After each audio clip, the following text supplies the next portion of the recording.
Welcome to Productive Joy with Dr. Christy, where fun meets action.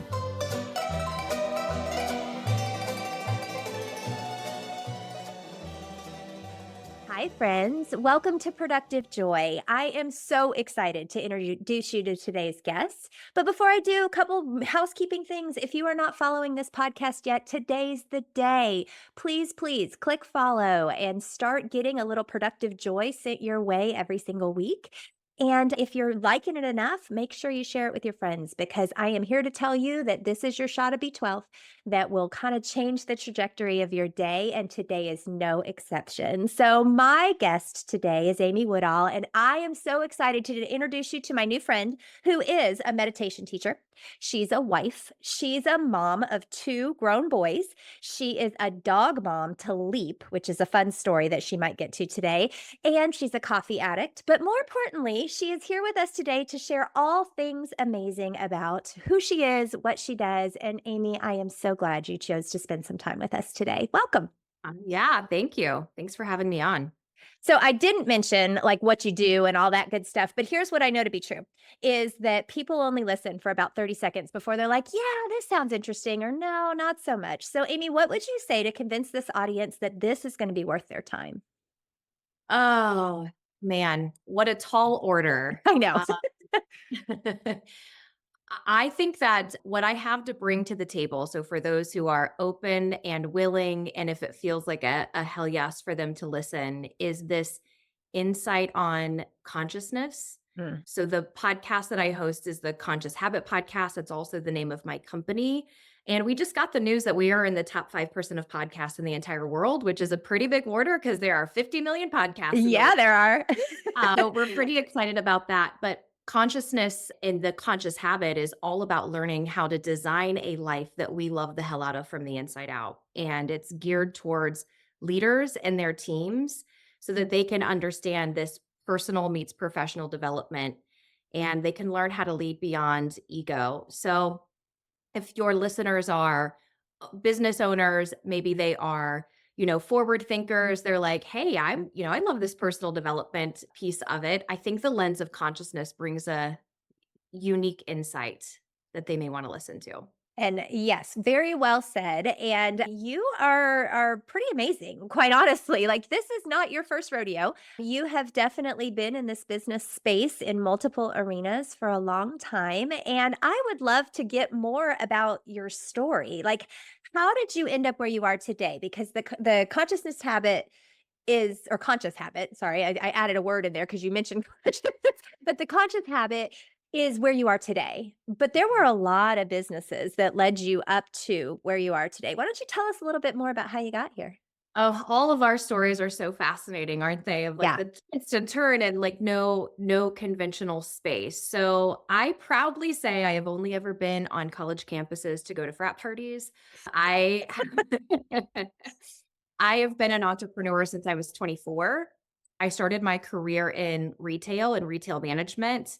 I had a salaried management position where I was managing a team of 8 or 9 when I was 19 years old. Don't ask me why, Christy, but I really thought this like being adult thing was like I wanted to do it early. I bought my first Yeah, house at at 19. 20, but management at 19, first house at 20, like just was on this fast track to being independent and responsible. Spoiler alert, it is not all it's cracked up to be. Amen to that. So along that way, so okay, management at 19, bought my first house at 20. My career path was going to be in retail. I knew for certain that I was going to move to New York. I was going to be a buyer. I would move on up into the world. I would eventually move to LA, and I saw myself being a big city woman working in the fashion industry. Spoiler alert, listeners, I live in a very small town in the middle of Indiana. Okay, so life Different. has That's a little different. twists and turns. We became pregnant with our first child. I met my husband also when I was 19. We had our first child at 21. So at 21, this woman who had these big career plans did not have, children in my mind at all. I was Yeah. like, that was sort of the furthest thing from my mind. I was like, oh, okay. So I guess we'll find a room to put this kid in this house that we have. And 16 months later came child number 2. Woo, And fun. life shifted dramatically. I thought, I don't want to be away from my family. I actually love this mom thing. I didn't know that I would, Yeah. but I love this mom thing. I love these little humans that we've created together, and being around family is really important. And so I left retail and started my own company called Image Savvy. And I did image consulting for mostly attorneys and accountants, but that time in my life was so fundamental in learning the importance of relationships and Yeah. building community, of going out and networking. And I met some of the most influential people in my life that brought me to Conscious Habit. So I'll kind of fast forward the story. I landed when I was 30 at a company that taught, like, did training, leadership training, sales training, customer service training, all of that stuff, learning and development.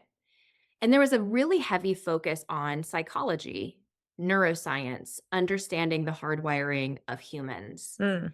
And I became an absolute geek, a nut. Every time I was in the car, which I have always had an hour commute to, I live an hour away from I was gonna say you civilization. live in the middle of nowhere, so yeah, guess what has to happen? It's a beautiful little, like, lake community. It's really nice, but it's an hour from all of civilization. So I used my time in the car as my university. I would constantly be listening to podcasts, books, becoming an expert in this Yeah. psychology. And this role that I was in, the first focus was sales, and it was sales performance. And I think, Christy, because am I'm a very simple thinker, it's been part of my, like, survival skills in the world of not having a college degree. I've had to really figure out how to simplify things. And so I'd sit down with clients after they'd come through our programming, and we would be able to look at, "Hey, how are things going for you?" And we could see top line growth, but we would see attrition, on the back end. And when we looked, follow the lead, follow the route, where is that attrition coming from? Oh, well, our operations and customer service teams aren't speaking the same language. Ah, that's big. Yeah. So I am like, okay, we can fix that. I go to corporate, the company I was working for, I go to corporate and said, we need to really beef up and do something with this customer care program. Clients need it. And it became my baby. So I started to teach that internationally for my clients, for corporate's clients, and follow the route again. Okay. So now we're like, oh, let's teach the same system to customer service and operations. Follow the route again. I'd sit down with these same CEOs and they'd say, this is great. We're seeing higher retention, but we are having a real issue with our operations and sales teams hating each other with all their Mhm. heart and soul. Like, they're so fundamentally different. And a lot of the fires we're putting out now are happening because of internal stuff.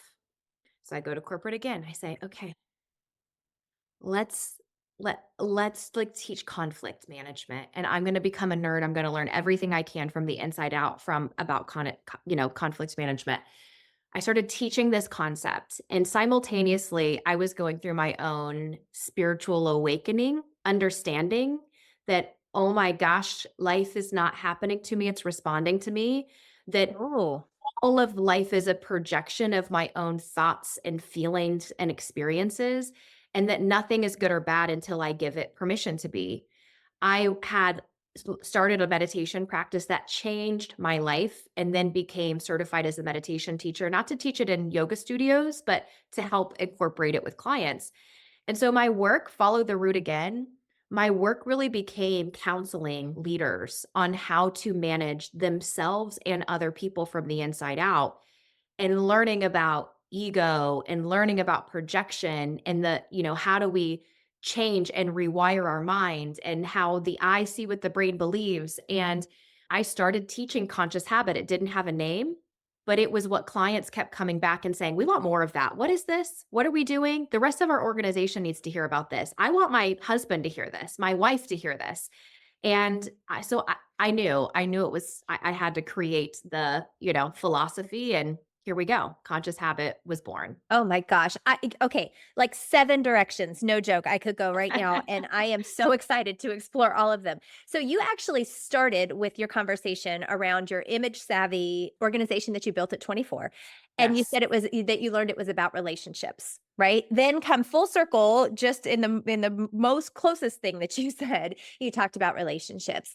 And it's that whole human connection piece that makes good leaders great leaders. It's recognizing that, hey, I'm dealing with people, not stuff, and figuring out how to do that in an effective way. And it sounds like not only have you become a student of that, but then you've also helped other people become a student of that. How did you know that that was worth pursuing? Like, was there an event, a moment, a picture in time where you said, you know what, this is replicable and everybody needs it? Or did it Yeah. just kind of happen organically in all of those spaces?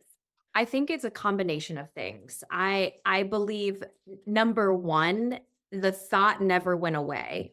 So that is I am very hardwired like an entrepreneur. My mind, even when I have worked for organizations, they were very entrepreneurial organizations where I had a lot of leeway to create and innovate and, generate new things, move things forward. And I often will joke like I could have 15 business ideas in a day, but tell me how many things I execute, I will forget, 14 of them within 5 minutes of thinking about it. But this one just didn't go away. And the thing is the need for it and people asking for it, it kept showing up over and over again. Yeah, I would be hired in to go talk about, let's up level your performance and sales. And the conversation would always lead back to this internal relationship with ourselves. The relationship we have with ourselves paints our results in all areas of life. absolutely. So it was a bit of a it didn't go away. It kept showing up opportunities to teach it in front of me. And then in 2019, I co-founded something called High Vibe Tribe Retreats. It is a retreat. We take women on an incredible retreat. Typically, it's 5 to 7 days in a very high vibe location, somewhere different every year. We've been to Costa Rica and Tulum and Sedona.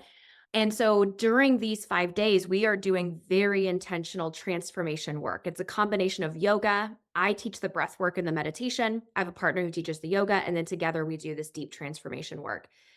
And doing those retreats, it was like it would be selfish if I did not go teach some of these concepts into the world. And it Mm, would be selfish if I played it safe, if I kept doing the thing that I know I can do and I'm good at and I can make money at it and yada yada. But the world is longing for this. And the majority of our attendees are executives. They are women executives. They yeah, are CEOs, entrepreneurs. And so it's like, the world needs this. I've yeah. gotta go do it. Yeah. Oh, well, and I would phrase that as it became your moral imperative, right? Like you couldn't keep this to yourself anymore. You decided this is something that everybody needs. And I get that because I feel that way both about productive joy and about what I do with my company too. And it's really just nobody wakes up in the morning and says, "I want to suck at my job today." Yeah, yeah. But so many people do, and I think it goes back to your phrase, life is not happening to me, it's responding to me.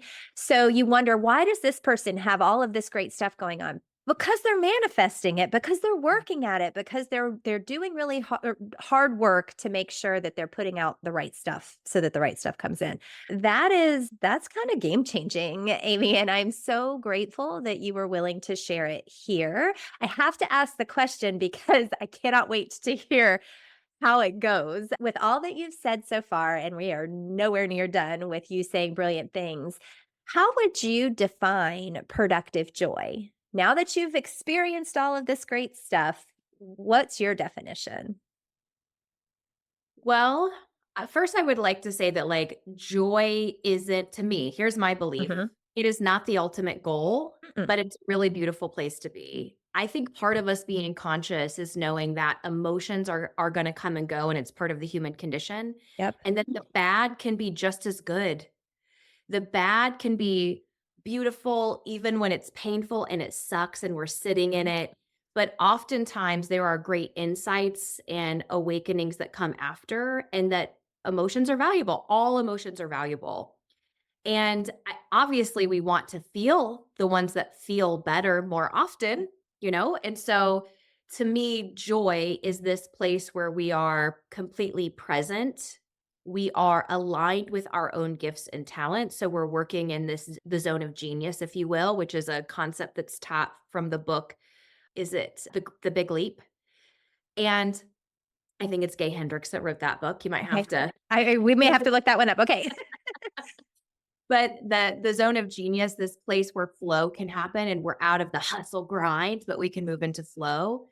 And I think there's a lot of intentionality required as well. When we let other people dictate the direction of our life, we are in the Mhm. exact opposite of productive joy. We're more in like imprisoned hell, you know? Yes. So I think it would be that like productive joy is this alignment with your highest, best good so that you can operate in flow and you are working as intentionally as possible. And to let ourselves know it's not going to be 100% of the time, and that should never be the goal. But can we just get it a little more often than not? Ugh, okay. This will probably be episode 66, let's say. And you're the first one to recognize that it isn't a destination. You're the first one to say, joy isn't the be all end all. It's just where you want to spend the bulk of your time. And I could not agree with you more, right? Joy to me isn't happiness as much as it is that place of contentment where you are able to feel the feels and the feels are good.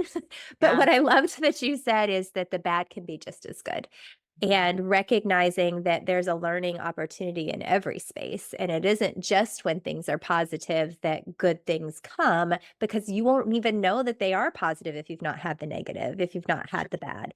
I just think that sometimes people waller in the bad, right? Like they kind of live in that space by choice, and that is not a choice I'm willing to make for me. So, that actually goes back to I'm learning that I'm a gift, right? You're a gift, but we're not everybody's gift, right? We're not the thing that everybody needs, but we are what certain people need at certain times, and we need to own that too. You are a strong, confident woman who has figured out how to leverage your talents for the greater good. And I love that you are continuing to do that big picture. So if I were to come to you and say, I need you in my life. I need this conscious habit stuff in my life. What would I get? Like what sort of, let's pretend I'm a company and I have come to you and I've said, I know that we're not being functional, and yeah, HR hates the rest of the organization and it's a problem. What would happen?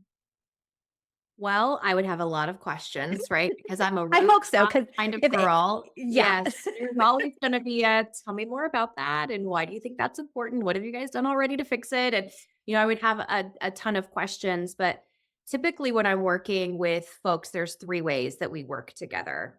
One of those is a one on one coaching. And a lot of times that's with CEOs or people who are at the top because it is lonely at the top. And you need a safe place to be able to bring all of your things. And that's the agreement that I have with clients. And as we bring on coaches, that's like this there is this sacred place where you could bring anything and everything, and there is absolutely no judgment.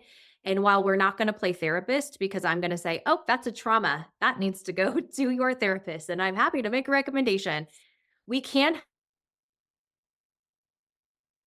that show up in every one of the situations they bring to us. And so we help them untangle that. And like I mentioned, the relationship we have with us equals the relationship we have in the world. So my number one priority when I'm working one on one with somebody is how can I get you to love the hell out of you? Because if you have this really solid relationship with yourself outside of your accomplishments, Mm, then you are going to have more bandwidth to deal with all the crap that's going to come at you, whether it is in your marriage or with your kids or with your friends or in your organization. So we have a very tight, very, one on one. And typically that happens, once a month, or I get those emergency phone calls. It's like the shit hit the fan, Amy. Do you have 5 minutes? Can you help me? So that's one way. Another way is through engaging with the entire leadership team. And that is a combination of one on one coaching with those leaders. It happens in faster spurts, not as much time as with the CEOs. And then we come together and we do some conscious habit training collectively. And the goal there is that all of those leaders are learning how to lead beyond their ego. How do mm, we ensure that we are all contributing to the greater good in a very conscious way? We all know what our ego is. We know when it's served, but we also know when it gets hooked and it gets in the way of everything we've talked about at this leadership table is sacred within us. So we're ensuring that those people, can use the conscious habit framework to be really freaking good leaders. And there's a byproduct of that because how you do anything is how you do everything. So if you're a better leader, you're going to be a better mom or dad or friend or spouse, whatever, or dog parent, right? Yep.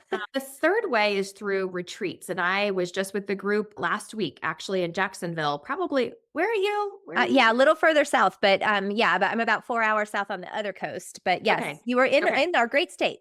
Yes, I was working with a group. It was a 2-day retreat, and it was not leadership specific. It was, folks from different departments that, we came together and we spent 2 days working on the conscious habit framework and practicing it and, where and how it applies. And some of my favorite feedback that we got from that was from day one to day two. We had participants saying, "I don't know what happened, but I do not even see myself in the world the same as I did yesterday." It's like which is beautiful there that in such a short time you can have a perception shift that allows people to see, "Oh my gosh, I think I feel it now that life is responding to me. I'm aware that I've got this voice in my head." So those are the 3 ways: coaching, ongoing leadership training, and retreats. Oh my gosh. And what a fantastic testimony Mm, that even in a short amount of time, right? I think we sometimes think that this kind of work takes years, and it does. And yet you can see a difference in 24 hours. You can mm, see a difference in 10 hours. You can see a difference in just taking a minute to say, I'm not being done unto. I am causing some of this to, I've talked about it a lot. We see what we choose to look for. So are we yes. looking for the good or the bad, right? Both are always there. There are always good things and bad things going on around us. Where am I going to put my attention? Where am I going to focus? And you are clearly doing a beautiful job of getting people to focus on the right thing. So before I go any further, because I really want people to find you, how would people find you if they want to know more about this awesomeness? Yeah. So the website is theconscioushabit.com. The podcast is everywhere that you listen to podcasts. So whatever your jam is, if you're Spotify or Apple, you can find the podcast anywhere. And then I'm most active on LinkedIn, and that's just under Amy Woodall on LinkedIn. Okay. Well, and Amy, it's kind of a cool way that you and I got connected. So Mark McFatridge, I met him on LinkedIn and we connected and it was a random connection, but then I worked with one of his circles and we'll explain what that is in just a second because I know you're a part of that too. I worked with one of his circles and then he introduced me to you when he started his podcast. So it's just such a neat, I like to point that out because the world has gotten a lot smaller thanks to social media and platforms like LinkedIn, where we can actually become acquaintances slash friends, depending on how long we get to spend together, that we never would have run into otherwise. So I'm grateful for that platform because it brought me to you. Yeah. Well, And you, thank you. I'm grateful too. yeah, I think this is a friendship that's not going to stop with at the end of this podcast either. I think like-minded women need to stick together for sure. That's kind Amen. of We'll where we are. manifest you on one of our retreats. I would love that. I would love that, most definitely. Okay, so gosh, you have said some pretty fantastic things, and what I think I hear the most is when we lay down our ego and we recognize that that is often what gets in our way, Mhm, then we can manifest some really fantastic things. It takes mindfulness, mhm. it takes thoughtfulness, it takes intention. But once we decide we can focus on the right things, then really great stuff comes from that. And I love that you're teaching leadership teams and not just leaders to do that. That's really special. And it's something the world needs a whole lot more of, most definitely. Mhm. So thank It you for doing what you do. Yeah, I think too, it's important for people to know we all have ego and it's not just this place of like, I need to be right and my idea is the best. That is one version of ego. I think on a deeper level, ego is this voice within that convinces us we're better than or worse than. And Mm, it's a judger, yeah. there's on the website, if folks are interested, if you pop on to theconscioushabit.com, you can take our ego assessment and identify what your ego's MO is. Because for me, I like my ego, I call it Jerry, by the way. And I'm I'm glad that you named it. That's important. yeah, Jerry, I think, is like this wiry chain smoker who always has something sarcastic to say. Like I imagine this little character. But my ego's very hung up on achievement, and for a long time in my life, it was the approval of other people, Mhm. and when that happens, that is when it causes us to really fight and create barriers and see limitation where it doesn't belong when we allow the ego's narrative to drive us. And there's been times where I couldn't even sit down on the couch without this little voice in my head saying, "You're lazy. What are you doing right now? Yeah. You've got stuff to do. You're letting people down." And I think for all of us to just know we all have it. We all have this inner voice, this inner critic. We all have this ego. It's not 100% bad.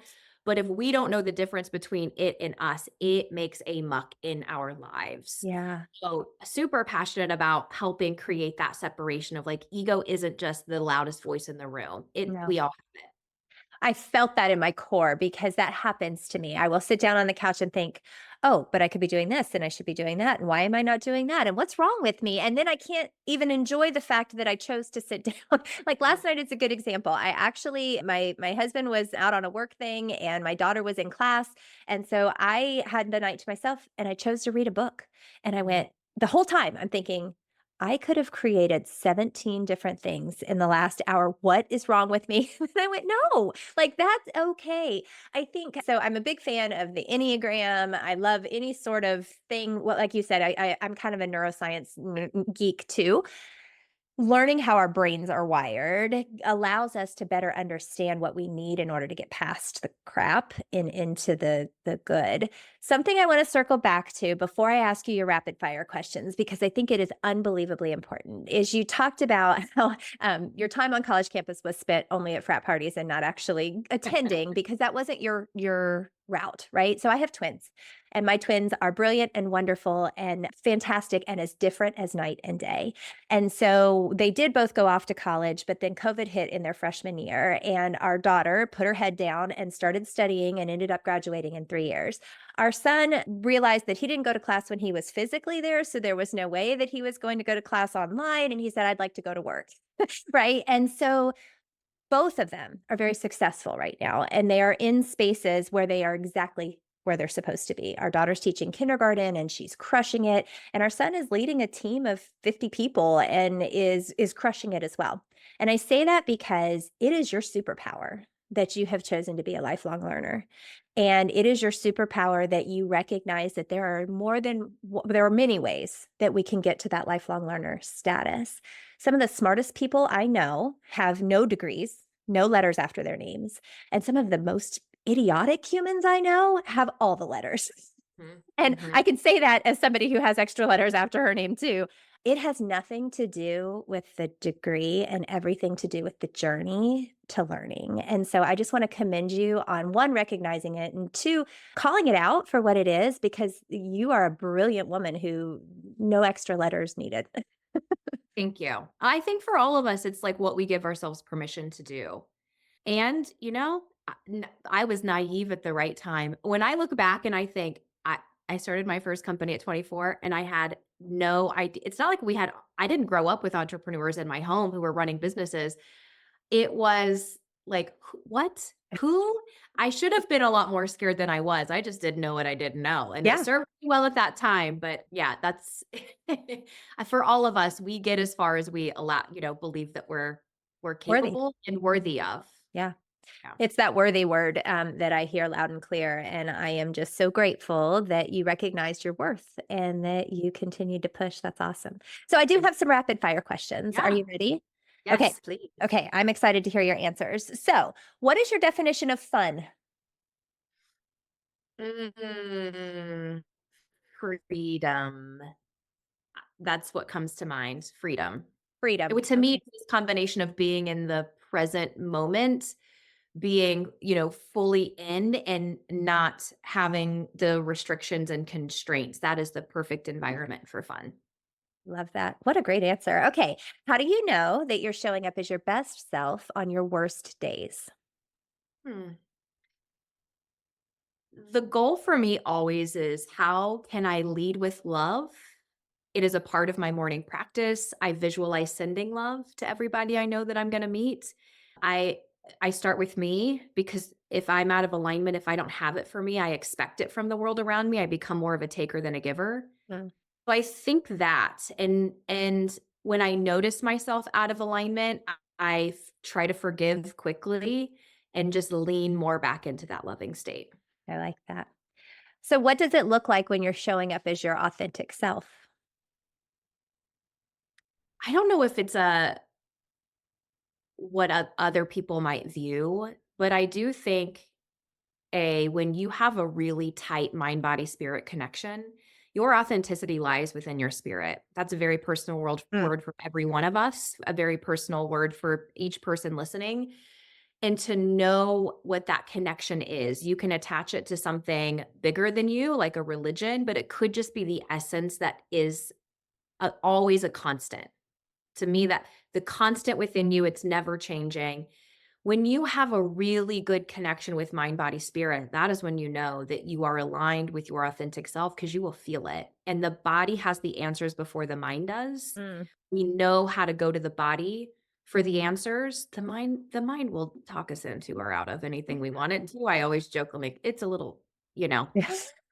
I could put in plenty of expletives, but and you just then there's an intuitive knowing, and I also think when you are in that space of authenticity, you don't have to question, "Who do I need to be accepted?" You're just really okay with being who you are, and other people will feel more comfortable being that themselves too, if you're aligned with that. 100%. I couldn't agree more. All right. So here's the reality. Since we're talking brain research, our brains can really only hold on to one major idea for any big thing like this.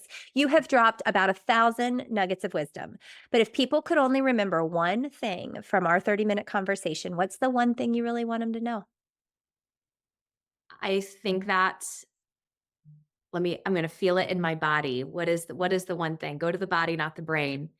Yeah, find value in every emotion you have. They're all good, they're all valuable. And there's a little meditation actually that is really a beautiful one that if you're feeling angry, feel it, close your eyes and feel it, and then smile with the anger. And if you're feeling sad, feel it and then smile with the sadness. And it's a way for us to welcome, even if it's not what we would choose for ourselves. Oh, I love that. I just had a friend tell me that that's what her therapist was talking to her about is physically feeling the emotion that she was going Mhm. through. Where do you feel it in your body? I feel it in my chest. Be more specific. In the top, where in your chest and what does it feel like? And I think that's exactly what you're describing is to let all of it come together into who you are and what you are. Yes. Amy, this was just plain fun. I am so hopeful that everybody else felt all the fun that I did, and I just want to say thank you. There were about a million other things you could have been doing with your time, and you chose to spend it with productive joy. So thank you for being Thank willing. you. Thank you. Yeah, this was fun. Okay, so friends, as always, if you're not already following, you need to do that. Go check out Conscious Habit too, because you will get lots of brilliant words of wisdom over there. And let's just continue to figure out a way, my friends, to turn fun into action.